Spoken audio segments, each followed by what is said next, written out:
Να.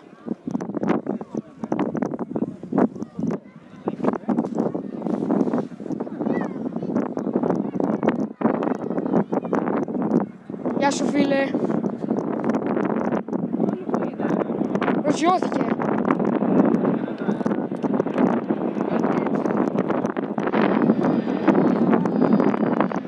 Εντάξει, δεν κάνει πολύ τέλειο.